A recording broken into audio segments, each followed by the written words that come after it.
What's going on, guys? Fun with Knives back again. Got another knife unboxing for you today, but before we get to this model, I just wanted to thank anybody who was involved with my knife sale, my most recent one. Sold some good models at some great prices, I feel like. I hope you guys are happy with them. A lot of them have been shipped out, most of them sold, so I'll be taking that video down fairly soon. Another thing was that my background recently, this one has been messed up a little bit. You can see it's been bubbled up here. Some oil or something got on it. It's been a little cut here down at the bottom, and it's time to upgrade. So I would love some ideas from you guys.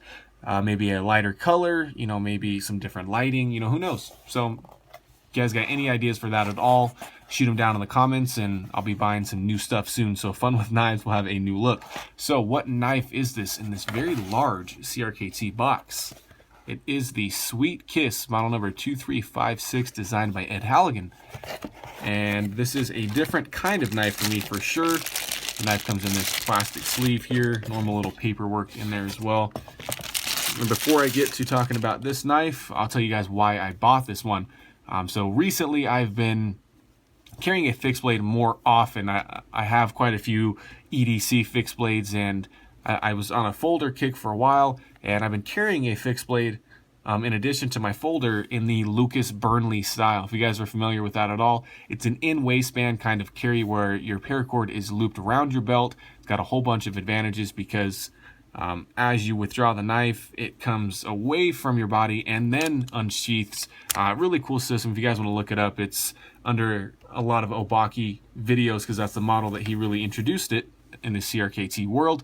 So I was really considering that model because I was like, yeah, I want something like that, something slim that I can carry in waistband that can be, inconspicuous. And I went with this one instead. This is the Sweet K.I.S.S, as I said, and I chose this one because it's fairly cheap. It's only $40 MSRP, so my price was around 20 bucks that I found it, and I think this thing is going to be perfect for what I need it to be. So I'll give you guys the specs real quick, and I'll give you some initial impressions, and I'll have a review coming up fairly soon once I've got some use and some carry time with this thing. We have around a 4-inch blade here. Your overall length is 7.69 inches.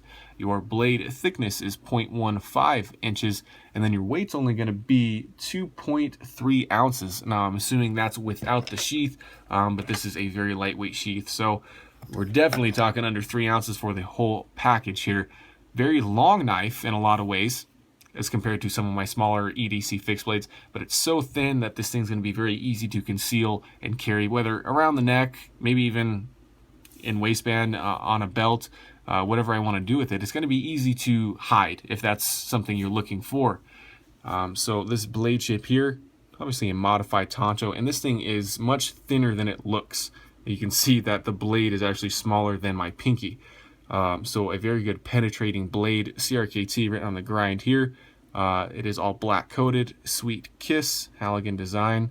K.I.S.S, that acronym is just going to mean keep it super simple. Ed Halligan's got some very minimalistic designs, and this is definitely one of those. Hollow grind on this blade. The blade thickness coupled with this very narrow blade, I don't think this is going to be a very good cutting tool.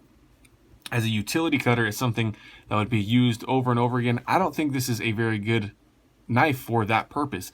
But for your penetrating or your puncturing tasks, or your last resort kind of tasks, I think this knife would be great. You got a very stocky blade here that'll take some abuse, fairly thick tip that's not going to break off, and this whole blade shape just is meant for that purpose.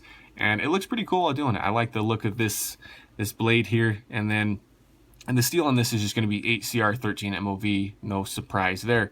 Your handle scales here are going to be glass-filled nylon or something of the sort. Got a little bit of texturing on them, some lines here, some sort of checkered pattern here. Not super grippy, but gives you a little bit of traction. So my main worry with this knife was going to be the ergonomics. They're very simple, they're neutral. The reverse grip's good, the kind of forward saber grip's good. They're all fine, but in use, there's a little bit of worry because there's no finger choil here. There's no anything aiding your grip that prevents you from getting onto the cutting surface here. So with this knife, you're really going to have to trust your grip strength when using it. So something to note there, guys. The sheath that came with this model is actually very good for a $20 knife. You can hear it snap in there. There's no blade wiggle in there whatsoever. Very simple design, also very thin, making this thing easy to carry. Got a couple lashing points up here, drainage hole. I'm sure this is a glass filled nylon as well, and then one other lashing point. But easy to wear as a neck knife, easy in waistband, as I said. And that's really about it, guys. This thing is super simple. Ed Halligan kept it that way for a reason. So guys, I'm really excited to start carrying this one. I know this is a little bit different from what I usually have on the channel, but I'm excited about it. I think it's going to be a good change up for me and a good secondary blade for my EDC setup. So thanks for watching, guys, as always, and make sure to have fun with your knives.